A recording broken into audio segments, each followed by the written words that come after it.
Elseworld Episode 1. So, Dad, are we playing this game or not? Drew asked as he held up an old, leathered book with a metal lock binding the two covers together. Drew was your somewhat stereotypical 17-year-old boy. He loved to hang out with his friends and play sports as well as video games equally. But he also liked to play tabletop role-playing games, something he got from his father, Devin. The 6-foot, 200-pound teenager smiled a bit before scratching at his beard. "Yes, son, we can play your new game," Devin said with a small smile as he watched his son fish a simple-looking key out of his pocket. Drew placed the key in the lock and turned it, a portion of the lock popping off and allowing the cover to be opened. "Can I play?" Tavina asked as she was coming around the corner of the hallway. She was Devin's 13-year-old daughter, and just seeing her almost always brought an unconscious smile to Devin's face. "Yes, little sister, you can play. You just have to make a character," Drew said as he was looking through his new role-playing guide. "That boy get a new game?" Jessinda asked as she was coming from the kitchen with a bottle of water in her hand. "Can I play?" Lynn asked as she and her two younger brothers came rushing into the room. Lynn was just 7 years old but had already been playing games such as this for a bit over a year now. Right behind her were her brothers, Ethan, whom was 6, and Jacob, whom was 4. "It's your basic medieval role-playing adventure," Drew said as he and Devin were looking over classes and races before Drew turned the page and had come to a strange-looking amount of text that was described as Elvish with some of it translated into plain English. "Hey Dad, look here," Drew said as he pointed to the script. Devin looked at it and then at his son before returning his attention back to the writing. "Let those who come to have their stories told, be they worthy, see their powers before them unfold. Let those who come and present their best, see if they are worthy to unite the land and put evil to rest.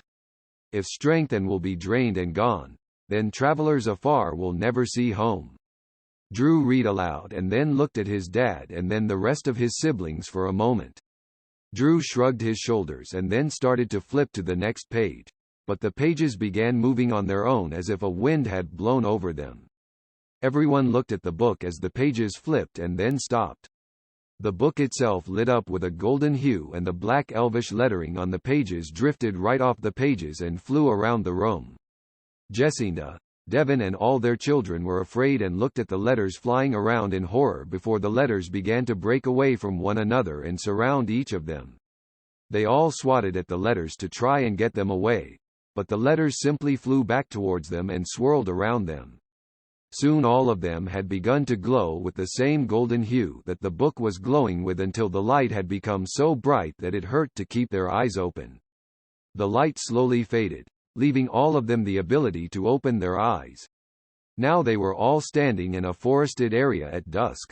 All of them felt different, with Tavina immediately noticing the difference about her. Tavina screamed, instantly drawing her dad's attention to her. "Daddy, I'm a fairy," Tavina said as her wings were fluttering with intense speeds to keep her aloft in the air.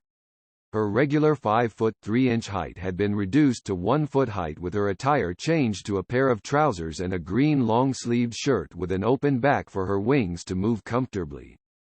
"Dad," Drew said as he was looking down at his hands. He had retained his 6-foot height, but his physique had been significantly changed. His body now held muscles it hadn't before, though the biggest change was his skin pigment. It had been transformed to a pale grayish purple. His attire had changed as well, now being a pair of black boots with black pants tucked inside of them. A black long-sleeved shirt with a hood now adorned his upper body. Drew slowly moved his hands up, touching his now pointed ears. Drew's eyes grew wide with shock and surprise as he looked at his dad with a questioning expression and fear in his eyes as he looked at Devin. "You're a dark elf, boy," Devin said as he moved his vambrace-adorned hand alongside his head before pulling the hood of his tunic over his head. He was wearing a pair of black boots that stretched up to just below his knees, matching pants and long-sleeved tunic embroidered with a full moon in silver thread that had a bat stretching its wings in the center of the moon. Devon placed his hands on multiple areas of his body to find that he still had his 6-foot height and all the 230 pounds of solid muscle he had amassed back on Earth. "He's not the only one that's an elf," Jessinda said as she was touching lightly on her own pointed ears. Jessinda had golden tan skin and long flowing black hair with a silver circlet set upon her brow. Silver armbands were set upon her forearms. Her attire was similar to Drew's with her black boots and pants, but she had a hooded green tunic set over a long-sleeved black shirt. A round shield rested on her back with a broadsword hanging at her left hip. Drew noticed he too had a sword hanging at his left hip. Davina finally took note at the wand she had in her right hand.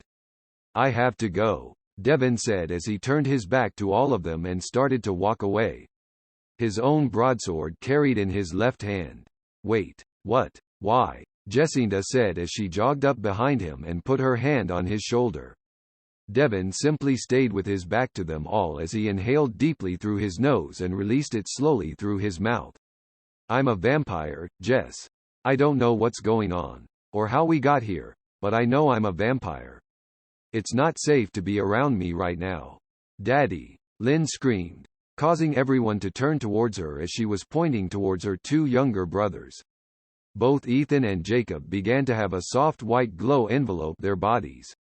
Everyone noticed that the two youngest had remained in the same attire they had while they were home, while Lynn now wore a pair of fur-trimmed boots, black pants and a green tunic set over a long-sleeved black shirt, just like her mother, Jessinda.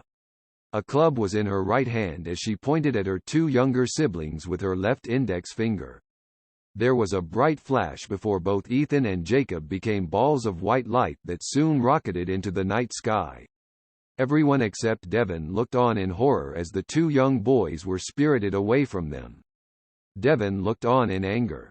Someone knew they were here in this strange world and had purposely just taken his two children from them. "Change," Devon said in a commanding voice as he looked at the sheathed broadsword in his left hand. "Change," he roared, his fangs present as he did so. Drew and Jessinda now looking at him as if he had lost his mind. "Fucking change," Devon roared again. This time though, the broadsword began to glow with an ice-blue aura that began to brighten until it obscured all the sword. When the glowing aura dulled down, it now revealed a black pole-like object in Devon's hand instead of the sword. Devon placed his right hand upon the top area where the grip of his broadsword was and removed the newly formed katana from its sheath. Everyone just looked at Devon in bewilderment for a moment, stunned by what they just witnessed. He yelled at a sword and it then did what he commanded it to do. Did he just? Drew started to say in an unsure tone. His father had just revealed that he had been transformed into a vampire and just yelled at a sword to change itself to better suit him.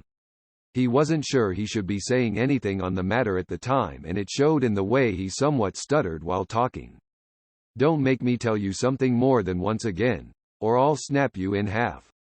Am I clear?" Devon said to his sword as he looked at the blade. The blade pulsed with a soft ice-blue light once before Devon sheathed it again. He looked at his wife and three children, his mouth opening as if he were about to say something before a white ball of light came down from the night sky and floated just above their heads. All of them became hopeful as they thought it might be the boys returning to them. "I am Jocelina. You have been called here to help combat a great evil that has infected our world.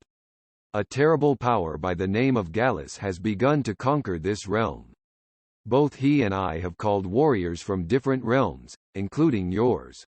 I am attempting to maintain order and light in this world. Gallus is attempting to bring darkness and chaos. Please, I implore you, help us drive back this darkness," the orb of light said. Drew, Jessinda, Davina and Lynn all looked back and forth at one another, but Devon kept his attention squarely on the orb of light. "What happened to my children?" he asked. "I have transported them to my castle to keep them safe. They were not transformed in the same manner as the rest of you, and thus cannot defend themselves." The orb of light answered. "Where is your castle located? So that we may help defend it," Devon asked as he fixed his sword to his left hip. "To the highest peak of the north. But I cannot say more. There is something interfering with us communicating. And the light began to flicker before fading out completely. You're not actually trying to help this chick, are you? Jacinda asked, a little worried about how easily Devon seemed to be accepting all of this. Hell number. This chick kidnapped our kids. I just wanted to know where we had to go to get them back. Now we know. I don't care about her fighting some gallus dude or whatever. We find Ethan and Jacob and we go home. Devon stated in a matter-of-fact tone as he spoke to Jacinda. Jacinda was very relieved when she heard that, as were Drew and Tavina. Everybody check what you have. I can't be the only one with a magic weapon.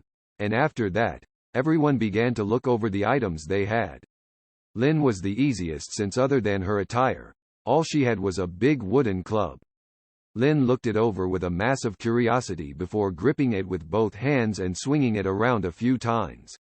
The magic inside of it would flow through her arms with each swing, giving off a faint white aura each time she swung it from side to side, but being that she was only 7-year-old, she didn't know what it meant. Drew unsheathed his scimitar, looking it over for a moment before he took it up with his right hand. He began swishing the sword in a figure-8 formation before gripping it with both hands and coming down with an overhead chop. The blade began to vibrate at a high speed, vibrating in his hand before he slashed, and the blade howled in response. A slightly shimmering crescent of transparent energy tore away from the blade. Drew looked at his sword in a mixture of shock and amazement as he held it with both hands. The blade being held in his left hand before he took up the grip with both hands and performed a few more figure-8s and then sheathed it once more. Drew looked incredibly pleased with himself and his weapon as had a large smile on his face while looking at his father. I guess I'm up next? Jacinda asked as she looked at the sword on her side. As she was looking at her sword for a moment, her wedding ring caught her attention and kept it. Jacinda raised her left hand and looked over her ring and saw that the simple diamond set in the silver band had been changed. While the silver band remained the same, the diamond was changed to an emerald that had a crimson cloud swirling inside of it. It enthralled Jacinda as her eyes seemed to glaze over. She could feel the mystic power flowing through the ring and her as an extension. Her left hand began to give off a dull green glow before she snapped herself loose, shaking her hand a bit and returning her attention back to her sword. Jacinda took hold of her sword and removed it. Just as Lynn and Drew could feel the power flowing through them from their weapons, so could Jacinda. Just as her hand gave off a faint green glow not long ago, so did her sword. Jacinda reached around behind her and took grasp of her shield, feeling the heft of it for a bit and if she would even be able to use it properly. Tavina fluttered about a bit and then looked over at her dad before looking at the wand in her right hand.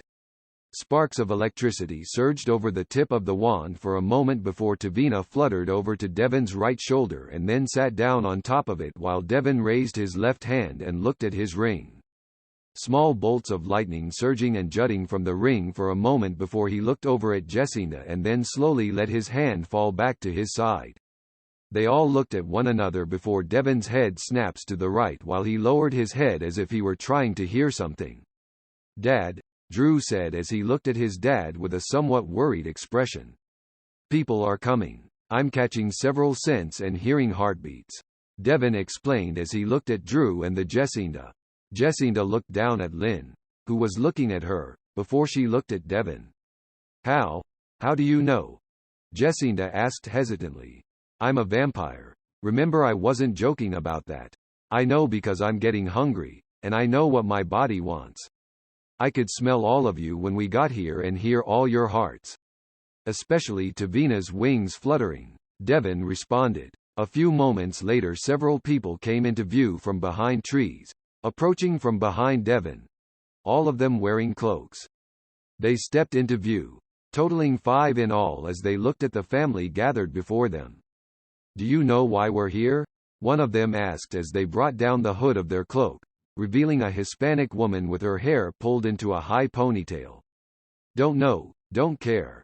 Keep it pushing, Devon said as he turned towards them. Tavina stood up on his shoulder and then began to hover just above. Has she spoken to you? one of the other hooded figures asks as they take off their hood. It revealed a pale-skinned man with long black hair and black makeup around his eyes. Xavier, shut up, the first woman said. You shut up, Lena. We have our orders. Xavier countered. Marcus, David, Gina, let's do what we came to do. Xavier said. As he called the names of the other people in the group, each person removed their cloaks. Marcus was a youthful African-American man with low-cut hair and black-rimmed glasses.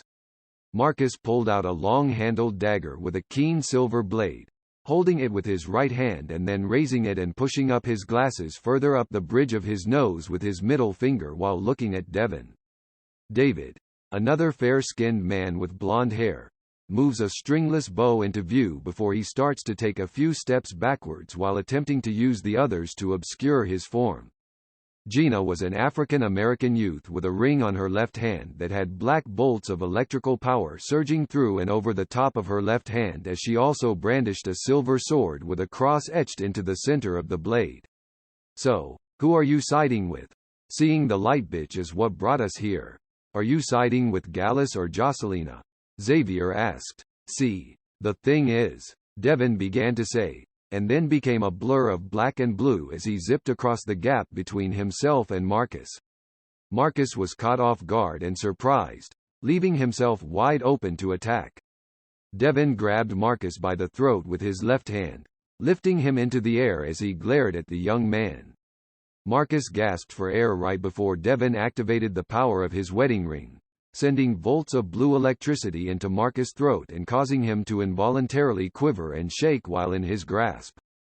Marcus didn't last long before Devon crushed Marcus' windpipe with his new physical prowess but didn't drop him.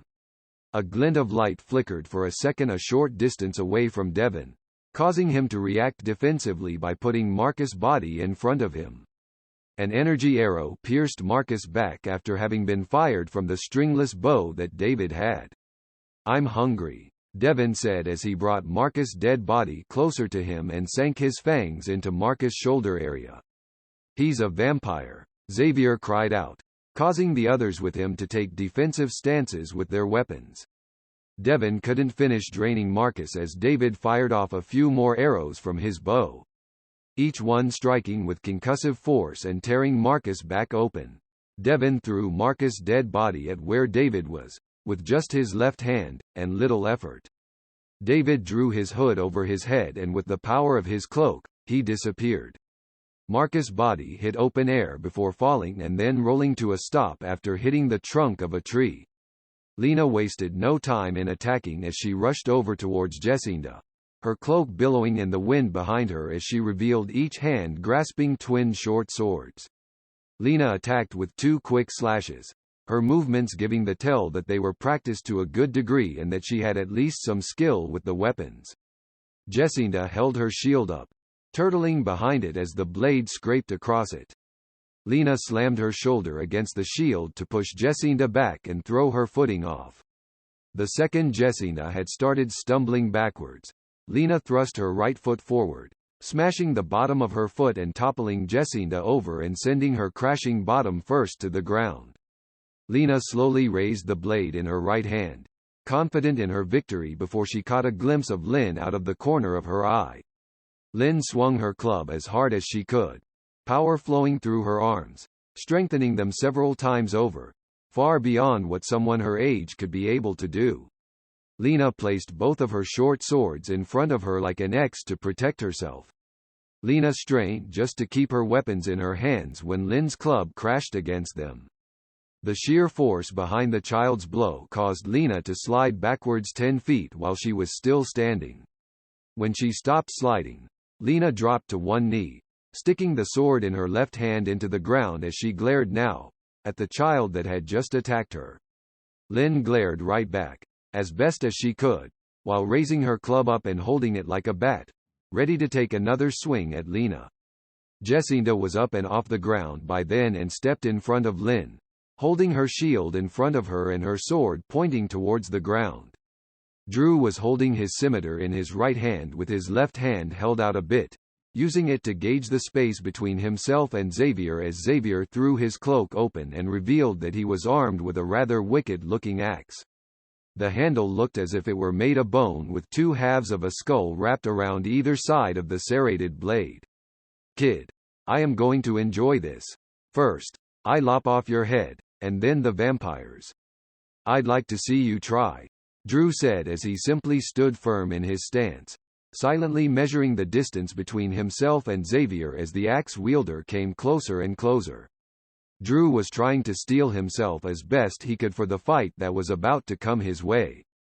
He already knew that Xavier more than likely had no problem taking his life, and they had probably done so at least a few times prior to this fight.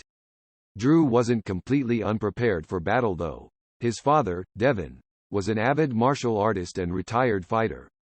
Devin trained Drew, Tavina and Lynn in martial arts since they were the age of 4, and had even trained Drew and Tavina in weapons, or at least how to use a katana, somewhat. "Keep up," Xavier said with a wicked grin as he grabbed at his cloak with his left hand. Drew squinted his eyes somewhat as he was wondering what Xavier was playing at before Xavier launched his cloak at Drew. Drew immediately knew what tactic Xavier was using and took a few steps back, narrowly dodging the downward chop that Xavier attacked with, now pinning his own cloak to the ground. Drew countered with a left hook to Xavier's jaw, catching him off guard and throwing off his balance. Xavier took a few steps backwards and Drew advanced, thrusting his scimitar forward. Xavier countered with his axe, knocking the sword blade off to his right side. Drew went with the momentum, whipping his sword around and above his head for a moment before he took grasp of it with both hands and attacked with a diagonal slash. After knocking the sword off to the side, Xavier had both of his arms by his right side. He then counter-attacked with a chop of his own, the blades of the scimitar and axe clanging against one another as they struggled against one another in a contest of strength. Tavina, however, wouldn't let the contest go on for long as she flew behind Xavier and aimed the tip of her wand at the back of his leg. A ray of mystic energy leapt forth from her wand and rammed into the back of Xavier's leg, forcing him down on one knee. Drew put all the power he could into his arms and shoved Xavier over. Xavier began scuttling backwards and Drew pointed his sword at Xavier, stalking forward towards him. "You needed help to beat me. You couldn't do it on your own," Xavier said, trying to take a shot at Drew's pride. "You were pulling grimy tricks to try and win. I don't see the difference," Drew responded as Tavina hovered over Drew's right shoulder. Gina gave rise to her left hand, holding it a small distance from her face as she charged it up with electrical power. She felt she looked at least somewhat menacing as she glared over at Devin, who couldn't care less about how tough the young woman was trying to look. Gina thrust her left hand out towards Devin and discharged a bolt towards Devin. Devin's hand moved in a blur as electrical power was charged around his hand. Devin backhanded the bolt away, sending it flying off to his left side before he moved like a blur again, darting towards Gina. Gina put her sword up in front of her to at least attempt some sort of defense, seeing the blur coming at her and wasn't sure if she had the speed to properly react at least defensively. Devin stopped just a few feet in front of Gina, seeing the horror in her eyes as she knew she couldn't keep up with him. A quick flash as an energy arrow whizzed by between them. Although David had used his cloak to conceal his presence, just before he fired his bow, there was a shimmering effect where he was. Devin caught that out of the corner of his eye and stopped right before his path collided with that of the arrows. Gina slashed at Devin with both of her hands wrapped around the handle of her sword, but Devin simply blocked it with his own sword, with one hand wielding it. Devin then retaliated with a fierce left-handed punch to Gina's face. The sheer amount of power he used caused her to go launching backwards off her feet, sailing through the air for a good 15 feet before she landed harshly on her back, all the breath blasting out of her lungs as she simply laid there for a moment. A glint of light entered the corner of Devin's peripheral vision. He turned and saw an energy arrow speeding towards him, striking his left shoulder and piercing his body. Blood was trickling down his chest as Devin looked at his wound and then at David with anger in his eyes. Wasn't in the mood to kill a kid today, but I guess I can add her to the list. Lena said as she looked over at Lynn before turning her attention towards Jacinda. Try it bitch, and you die. Jacinda said as she took a step forward towards Lena. Lena was all for the challenge though.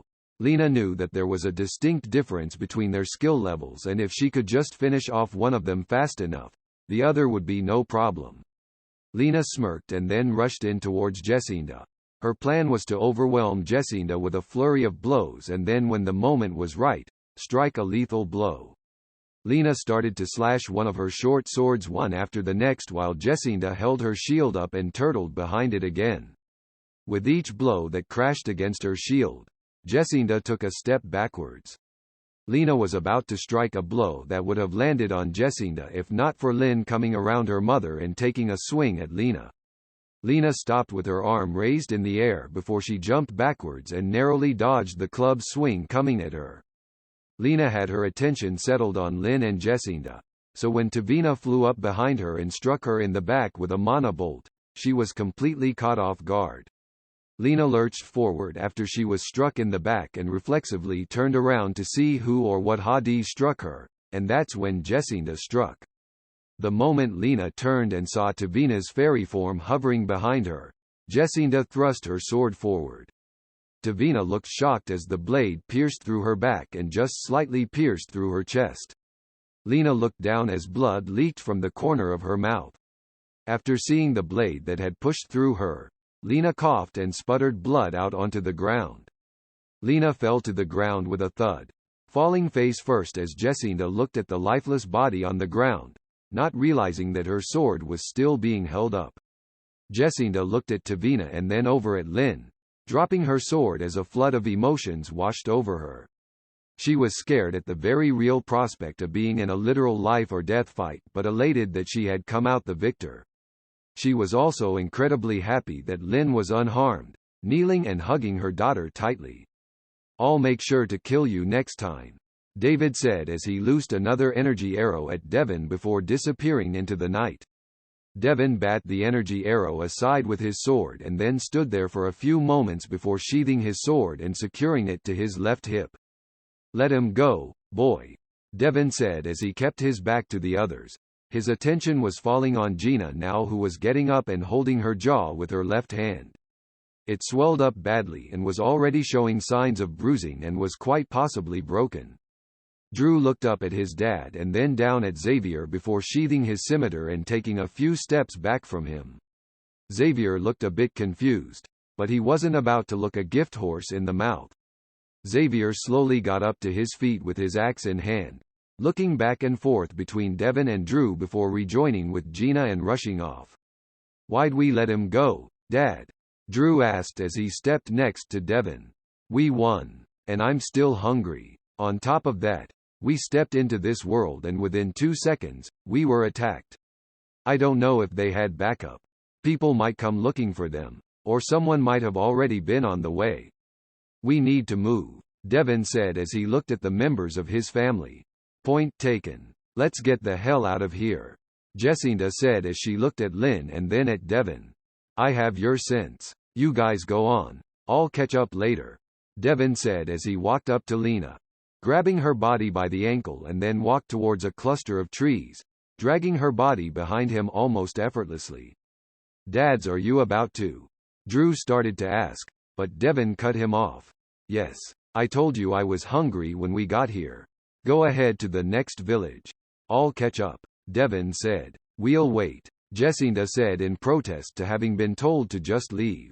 Devon stopped and turned, focusing his attention on her. "Do you have any idea what I'm about to do?" he asked angrily. "You're about to feed. You said you were a vampire. You took an arrow in the shoulder and it's almost healed already," Jacinda said with a stern voice, pointing to Devon's shoulder wound, or what was left of it, as it had almost completely healed up.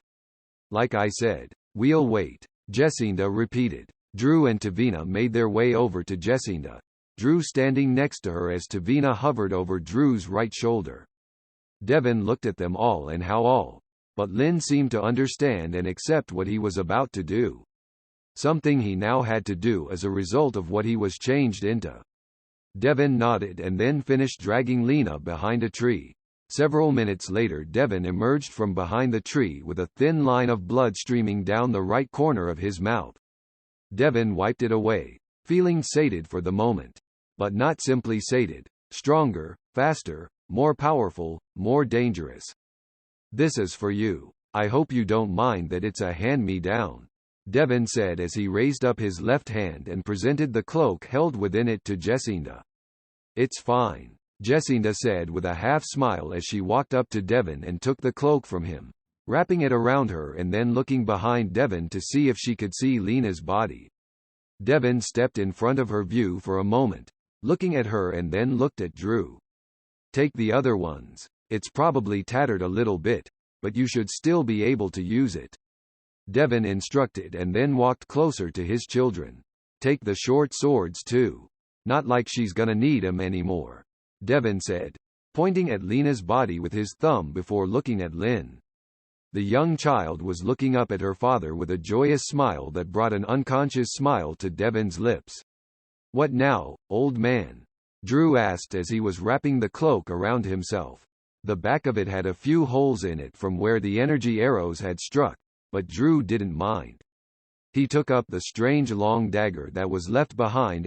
Looked it over for a moment and then tossed it towards Devon. Devon caught it and looked it over before looking at Drew. "Stop calling me old man. And what's this?"